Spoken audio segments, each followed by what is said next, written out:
Hello everyone, कैसे हो आप सभी। आज हम क्लास 10th से साइंस का सेकंड चैप्टर शुरू करेंगे, जो कि आपका एसिड बेस एंड सॉल्ट। ठीक है, ये आपके पहले भी आपकी क्लासेस में आपने किया हुआ है, 6th में 7th में। आज हम 10th क्लास के एनसीईआरटी के अकॉर्डिंग इसके मेन पॉइंट्स करेंगे। एक तरह से ये एक रिवीजन होगी इस चैप्टर की। सबसे पहले है acid. These are sour in taste. जो एसिड होते हैं, जो अम्ल होते हैं, ये स्वाद में खट्टे होते हैं। They gives H positive ion in aqueous solution. जो एसिड है, इनसे हमें H पॉजिटिव आयन मिलते हैं। They turn blue litmus paper into red. जो लिटमस पेपर होता है, ये ब्लू लिटमस पेपर को रेड कलर के अंदर चेंज कर देते हैं। फोर्थ पॉइंट है they corrode and weak the metals. ये मेटल को क्या कर देते हैं, वीक कर देते हैं, मतलब कमज़ोर कर देते हैं, डैमेज कर देते हैं। सिंपल सी बात है, एसिड है तो ये डैमेज करेगा ही। इसके एग्जांपल देखिए, स्ट्रॉन्ग एसिड। तो देखो, स्ट्रॉन्ग एसिड पहले बता देता हूँ। स्ट्रॉन्ग एसिड वो होते हैं जिससे हमें ईजिली H पॉजिटिव आयन मिल जाते हैं। मतलब ऐसे एसिड जो हमें ईजिली फर्स्ट स्टेप या सेकंड स्टेप के अंदर ही H पॉजिटिव आयन दे देते हैं, जैसे कि HCl, hydrochloric acid, H2SO4, sulphuric acid H and HNO3, nitric acid. ठीक है। नेक्स्ट इसमें एग्जांपल है आपका वीक एसिड। वीक एसिड वो एसिड होंगे जिनसे H पॉजिटिव आयन लेने के लिए हमें किसी भी एलिमेंट को, ठीक है, 3 या 4 बार रिएक्ट करवाना पड़ता है, तब जाके हमें उससे H पॉजिटिव आयन मिलता है। जैसे CH3COOH, ये होता है आपका एसिटिक एसिड। सेकंड है C2H2O4, ये होता है आपका ऑक्सैलिक एसिड। एंड थर्ड है C6H8O7, ये होता है आपका सिट्रिक एसिड, जो सिट्रस, लेमन एंड ऑरेंज में पाया जाता है। नेक्स्ट है आपका इसी के अंदर बेस। ठीक है, बेस को हिंदी में क्षारक कहा जाता है, ये चीज़ ध्यान रखनी है। These are bitter in taste. जिस तरीके से एसिड जो स्वाद में खट्टे थे, जो बेस होंगे वो स्वाद में कड़वे होंगे। ठीक है, खट्टे और कड़वे का भी अंतर पता हो।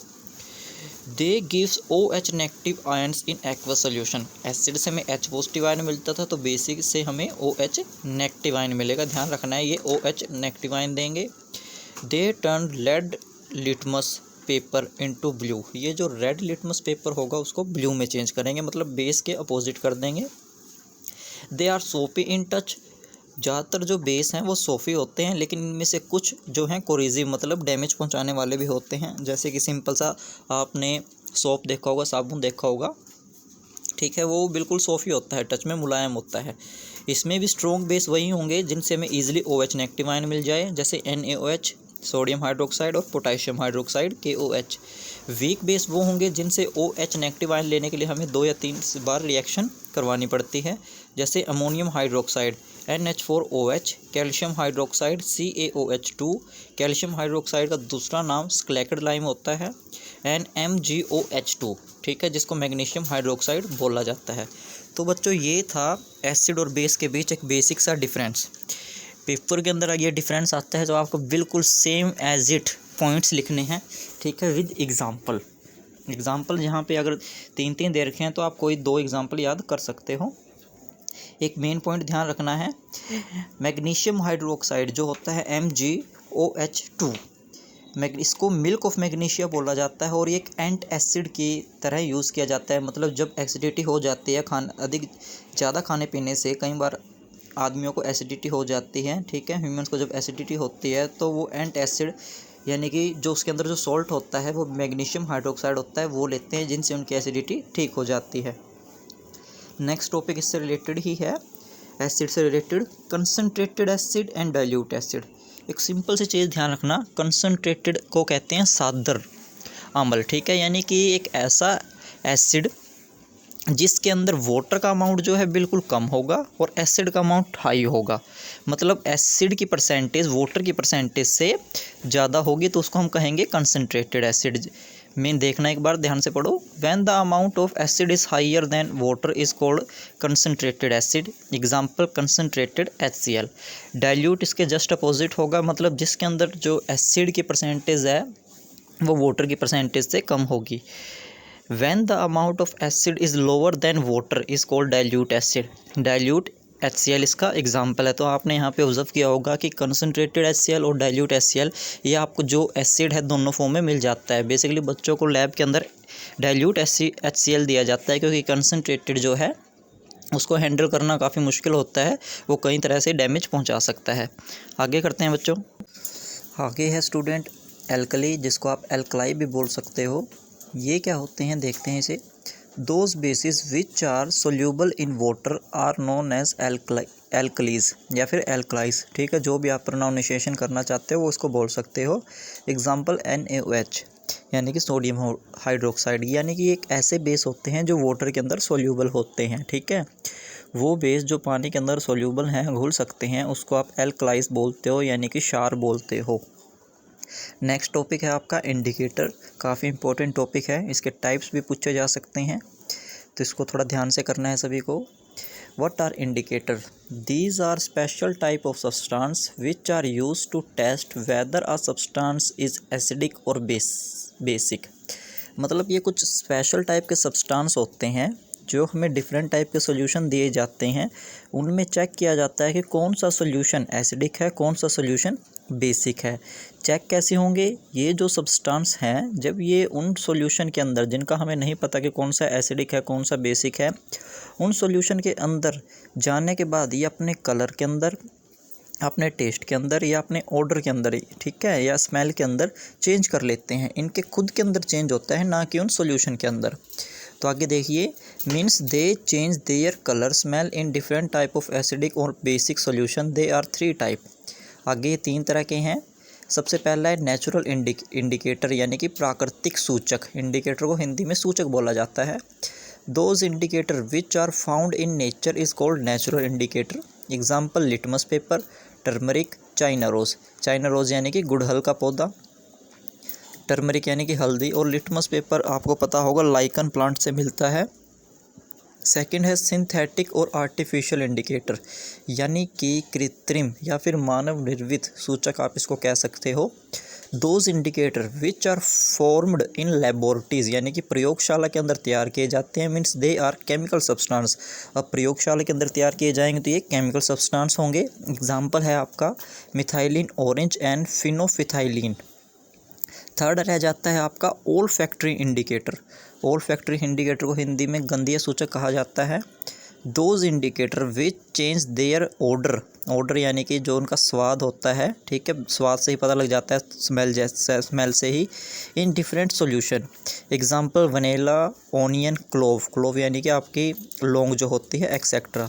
तो ये था आपका इंडिकेटर यानी कि सूचक और उसके प्रकार। काफ़ी इंपॉर्टेंट है, डायरेक्ट 3 मार्क्स में क्वेश्चन आ सकता है। What are indicator and mention their types with example. Example भी याद करने हैं। हिंदी में क्वेश्चन आएगा सूचक किसे कहते हैं या कितने प्रकार के होते हैं, और इनका एक एक उदाहरण दीजिए। तो ये सभी बच्चे अच्छे तरीके से करेंगे। आगे करते हैं। तो जो नेक्स्ट टॉपिक है बच्चों आपका, वो है pH स्केल।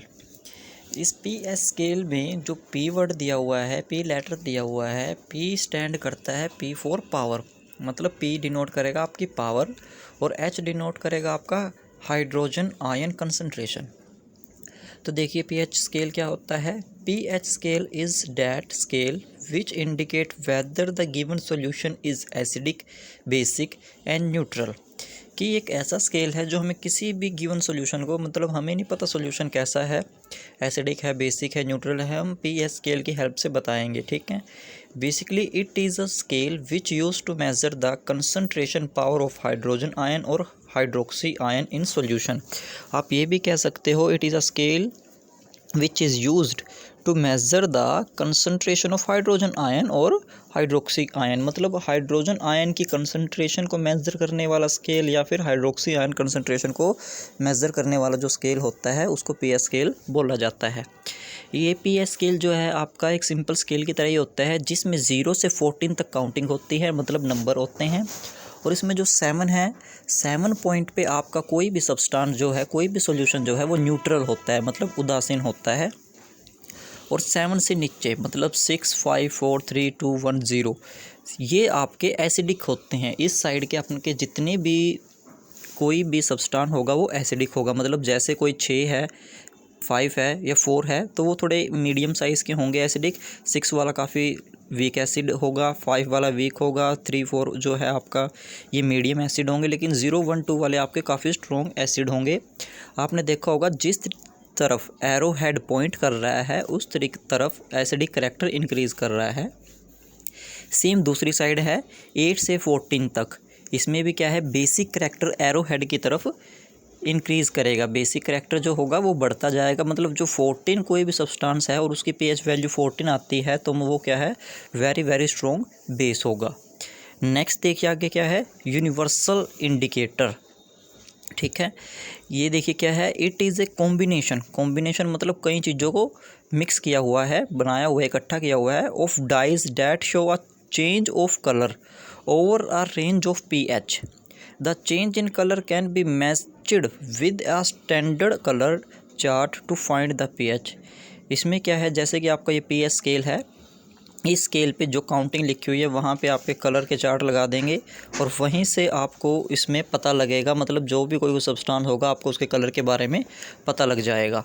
तो ये था आपका pH स्केल बच्चों बनाना भी पड़ेगा आपको पेपर के अंदर पेंसिल से, और इसके बारे में सेम ऐसे ही लिखना होगा। इससे क्वेश्चन ये आ सकते हैं कि अगर कोई भी सब्सटेंस है उसकी pH वैल्यू 7 है तो वो क्या होगा, न्यूट्रल होगा, एसिडिक होगा, बेसिक होगा। ठीक है, कोई 5 है किसी की वैल्यू तो वो क्या है, या फिर एक सॉल्यूशन है उसका pH वैल्यू आपकी 10 आती है तो उसका वो क्या है, एसिडिक है, बेसिक है। तो इसकी थोड़ी प्रैक्टिस करनी होगी आपको। नेक्स्ट है आपका केमिकल प्रॉपर्टीज़ ऑफ एसिड और बेस। इसमें देखिए फर्स्ट क्या है, reaction of acid with metal. ठीक है, कि रिएक्शन है एसिड की मेटल्स के साथ, धातुओं के साथ। When an acid is react with metal then it produce salt and release hydrogen gas. कोई भी एसिड, ठीक है, चाहे वो स्ट्रॉन्ग एसिड है चाहे वीक एसिड है, कोई भी एसिड है, जब वो मेटल से रिएक्ट करता है तो वो salt plus hydrogen gas release करता है। ठीक है, एग्जांपल देखिए 2HCl यानी कि हाइड्रोक्लोरिक एसिड है प्लस जिंक सेड एंड मेटल ली हुई है। After reaction zinc chloride salt बन जाता है और हाइड्रोजन गैस इससे इवेपोरेट हो जाती है। Similarly bases react with metal to produce salt and hydrogen gas. तो यहाँ पे एक ऑब्जर्व करने वाली बात यह है कि जो एसिड है और बेस हैं दोनों के दो जब मेटल से रिएक्ट करते हैं तो after reaction they produce salt and hydrogen gas. ठीक है, तो ये चीज़ ध्यान रखनी है। इसका एग्जांपल देखिए, एग्जांपल दिया हुआ है बच्चों 2NaOH यानी कि सोडियम हाइड्रोक्साइड है प्लस जिंक मेटल दी हुई है। सोडियम हाइड्रोक्साइड यहाँ पे बेस है और स्ट्रॉन्ग बेस है, तो यहाँ पे salt plus hydrogen gas evaporate होती है, सॉल्ट फॉर्मेशन होती है आपकी सोडियम जिंकेट प्लस H2। ठीक है, अब यहाँ पे एक मेन पॉइंट दिया हुआ है आपकी NCERT में, वो देखना है सभी को, वो पढ़ते हैं। Hydrogen gas release in above reaction can be tested by burning of candle near gas bubble, it burst with pop sound.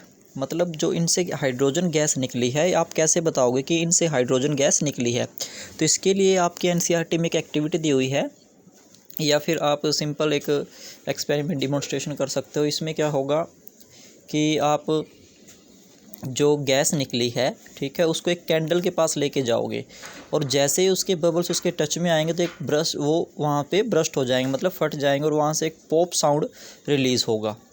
Next है आपका reaction of acid with metal carbonate and metal hydrogen carbonate. तो इसमें देखिए when an acid react with metal carbonate और metal hydrogen carbonate they produce salt carbon dioxide and water. तो उससे क्या produce होता है, salt carbon dioxide and water. Example है 2HCl प्लस Na2CO3। यहाँ पे जो ये मेटल कार्बोनेट यूज़ किया गया है फर्स्ट रिएक्शन के अंदर, इसका नाम है washing soda. After reaction salt formation होती है NaCl plus CO2 plus H2O। फिर दूसरा एग्जांपल देखिए HCl प्लस NaHCO3, ये है आपका metal hydrogen carbonate. After reaction इसमें भी salt plus CO2 plus H2O gas H2O water बनता है। इसमें ध्यान रखने वाली चीज़ है कि बेस जो है ना तो वो मेटल कार्बोनेट से रिएक्शन करते हैं ना ही मेटल हाइड्रोजन कार्बोनेट से। उसके बाद मेन पॉइंट इसमें भी है एक, testing of CO2 can be confirmed by passing it through lime water. Lime water आपका यानी कि सेलेक्ट लाइम जो होता है calcium hydroxide. When CO2 is passed from lime water it turn its colour milky, यानी कि वो जो कलर है जब आप सेलेक्टेड लाइम वाटर में से CO2 गैस पास करते हो तो उसका कलर मिल्की हो जाता है, which indicate the presence of CO2 gas. Third reaction देखते हैं केमिकल प्रॉपर्टीज़ में, reaction of acid and base in water. Acid और बेस की वाटर के साथ रिएक्शन क्या होगी। हाँ तो फ्रेंड देखिए, एसिड क्या है, H positive ions plus H2O, तो ये आपका H3O पॉजिटिव यानी कि हाइड्रोनियम आयंस फॉर्मेशन होती है। एग्जांपल ले लेते हैं, HCl यानी कि hydrochloric acid plus H2O water है आपका, इसमें भी आपका H3O पॉजिटिव ये यानी कि ये हाइड्रोनियम आयन फॉर्मेशन होती है प्लस Cl आउट होता है। बेस के साथ सिंपल देख लो, NaOH होता है आपका सोडियम हाइड्रोक्साइड, ये बेस होता है। जब ये वाटर से रिएक्ट करता है तो Na positive plus ON negative में ब्रेक हो जाता है, यानी कि Na positive plus ON negative इनके आयन्स के अंदर ये ब्रेकआउट हो जाता है। Acid gives hydronium ions in water and base gives hydroxy ion in water, ये ध्यान रखने वाली बात है। फोर्थ रिएक्शन है आपकी रिएक्शन ऑफ एसिड और बेस विद ईच अदर, यानी कि जब इम्पोर्टेंट रिएक्शन है, फर्स्ट चैप्टर में भी आती है और सेकंड में भी, कि इसका दूसरा नाम ये कह सकते हो आप, यानी कि न्यूट्रलाइजेशन रिएक्शन। जब एसिड और बेस दोनों ही आपस में रिएक्शन कर लेते हैं तो क्या बनता है वो देखते हैं। व्हेन एन एसिड और base are react with each other it form water and salt. Acid plus base दिखा रखा है और रिएक्शन होती है सोल्ट प्लस वाटर की फॉर्मेशन होती है, यानी कि HCl एसिड है प्लस NaOH बेस है, NaCl सोल्ट फॉर्मेशन हुई है यहाँ पे, sodium chloride plus H2O water. This reaction is also known as neutralisation reaction, it involve H positive plus OH negative ion to generate water. तो ये तो सभी को पता होगा, वाटर का जो जो स्ट्रक्चर होता है या जो फॉर्मूला होता है वो H2O होता है, यानी कि जिसके अंदर 2 हाइड्रोजन 1 ऑक्सीजन होती है। तो जब एसिड और बेस मतलब अम्ल और क्षारक एक दूसरे से रिएक्ट करते हैं तो वो सोल्ट प्लस वाटर की फॉर्मेशन करते हैं और उसको ही न्यूट्रलाइजेशन रिएक्शन बोला जाता है, यानी कि उदासीनीकरण अभिक्रिया बोला जाता है। नेक्स्ट है आपका सोल्ट्स, जो इस चैप्टर में अभी जो नाम था ना एसिड बेस, तो यहाँ पे हमारा एसिड बेस तो कंप्लीट हो जाता है, अब शुरू होता है salts. These are the ionic compound formed by neutralization reaction, example sodium chloride, potassium chloride, calcium chloride. ठीक है, तो बेसिक सा ध्यान रखना है कि जो सॉल्ट हैं वो न्यूट्रलाइजेशन रिएक्शन के बाद बनते हैं, ठीक है, और ये आयंस की फॉर्म में होते हैं।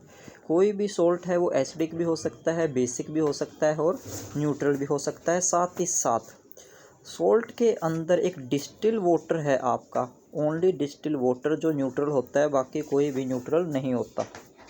मतलब डिस्टिल वाटर की अगर pH वैल्यू आप निकालोगे तो वो 7 आएगी। उसके बाद इस चैप्टर में आपको इम्पोर्टेंट सॉल्ट्स के बारे में पढ़ना है, 1 बाय 1 वो डिस्कस करते हैं।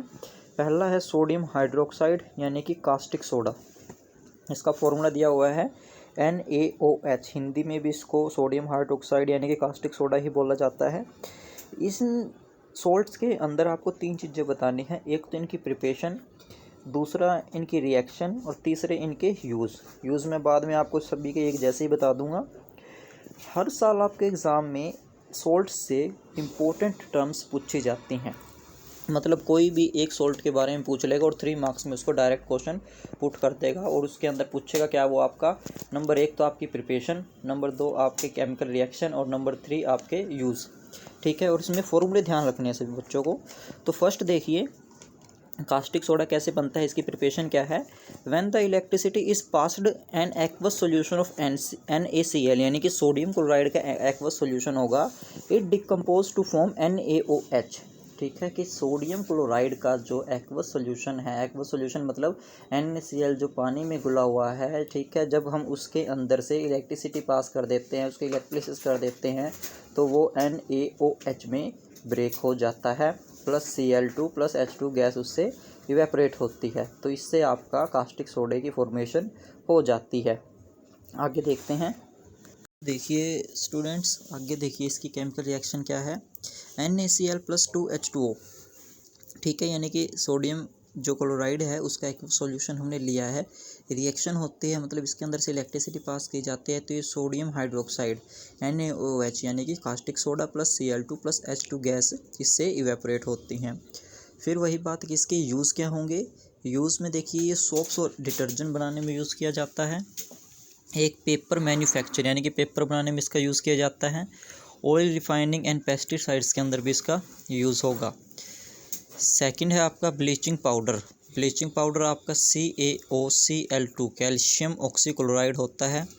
It is produce by action chlorine on dry slaked lime. Dry slaked lime मतलब बिल्कुल जो सॉलिड होता है स्लैक्ड लाइम, कैल्शियम हाइड्रोक्साइड जो फॉर्मूला होता है उसके साथ जब हम क्लोरीन की रिएक्शन करवाते हैं तो उसके इफ़ेक्ट से, उनके रिएक्शन से हमें ब्लीचिंग पाउडर मिलता है, जिसको हम विरंजक चूर्ण भी कहते हैं।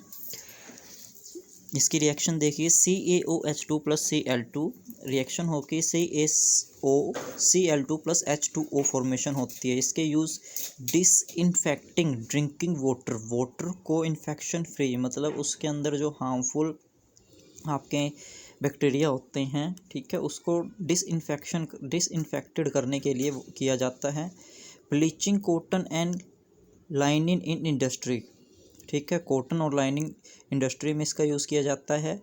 वुड पल्प इन पेपर फैक्ट्री, वुड पल्प जो है आपका पेपर फैक्ट्री के अंदर इसका यूज़ किया जाता है। इसको ब्लीचिंग पाउडर को हिंदी में विरंजक चूर्ण कहा जाता है। थर्ड है आपका बेकिंग सोडा। बेकिंग सोडा यानी कि आपका सोडियम हाइड्रोजन कार्बोनेट, जिसका हमने पहले एग्जाम्पल भी किया था। It is prepared by passing carbon dioxide through a cold saturated solution of sodium carbonate.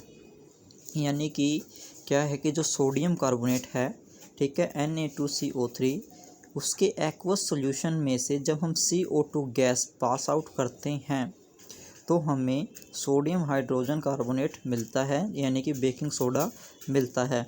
इसके यूज़ देखिए, it is an integrant antacid. ये हमने पहले किया था कि बेकिंग सोडा और मैग्नीशियम हाइड्रोक्साइड एंटासिड की तरह यूज़ किए जाते हैं।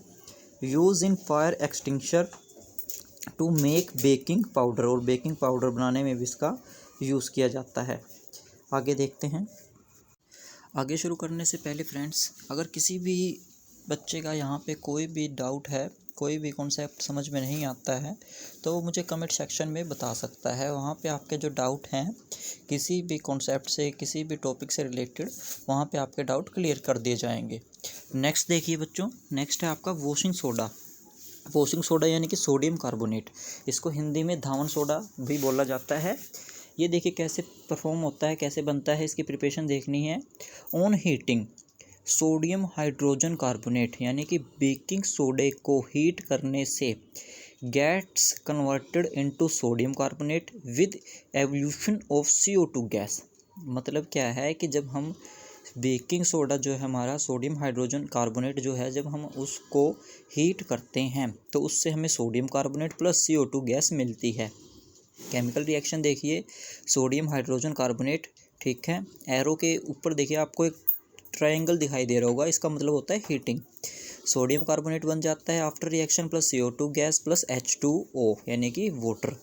इसके यूज़ देखिए, रिमूविंग हार्डनेस ऑफ वाटर, ये तो सभी को पता होगा। अगर हिंदी में जैसे कि धावन सोडा इसका नाम है, तो ये पानी को ईजिली उसकी हार्डनेस को रिमूव करने के लिए यूज़ किया जाता है।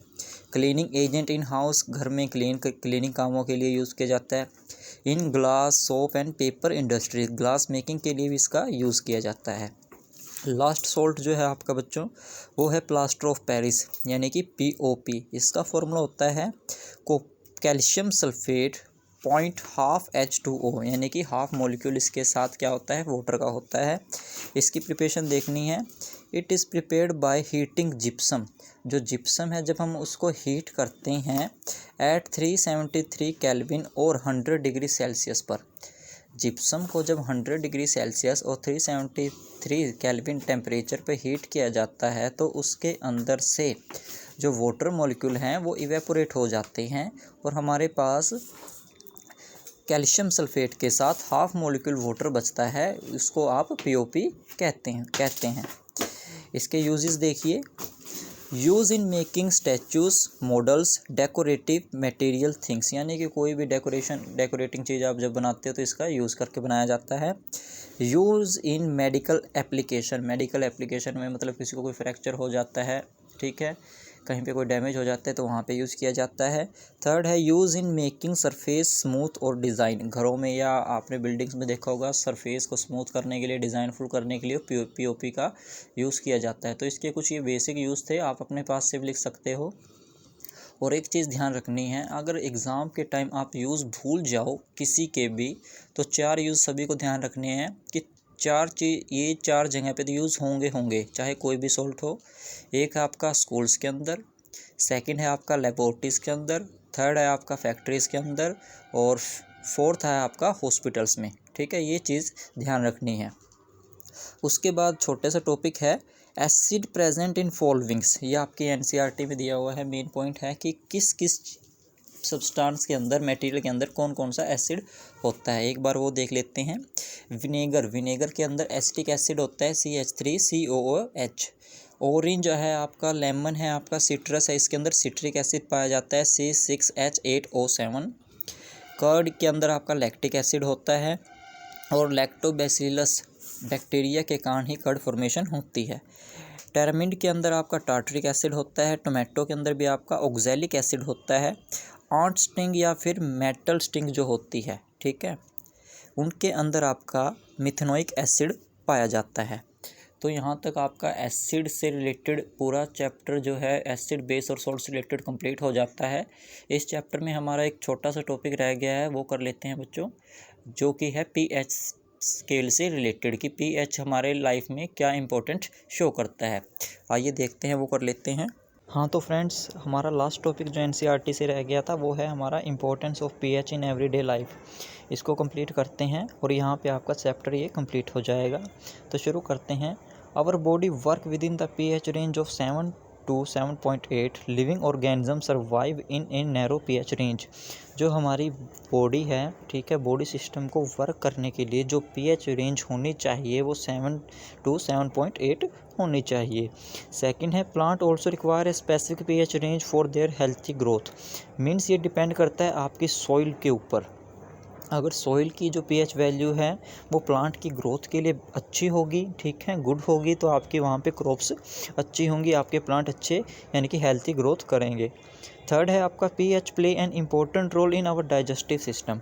डाइजेस्टिव सिस्टम के अंदर जो आपका स्टमक है, स्टमक के अंदर हमारा HCl होता है, जो हाइड्रोक्लोरिक एसिड होता है, उसकी जो पीएच वैल्यू होती है वो 2 या 2 से कम होती है, मतलब लेस देन 2 हो जाती है, ठीक है।